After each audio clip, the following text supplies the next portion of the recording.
एक दिन एक शेर गहरे जंगल में सो रहा था। एक छोटा चूहा खेलते खेलते शेर के ऊपर चढ़ गया। शेर ने चूहे को पकड़ा और सोचा कि इसे खा जाए।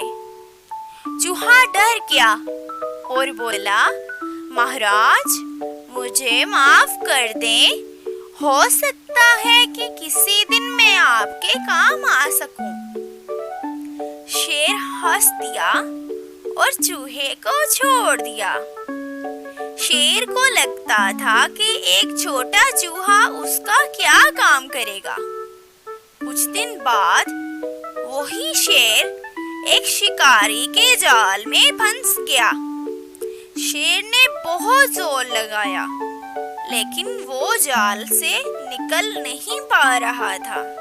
अचानक शेर को चूहा याद आया। चूहा दौड़ कर आया और अपने छोटे दांतों से जाल को काट दिया। शेर आजाद हो गया और चूहे का शुक्रिया अदा किया।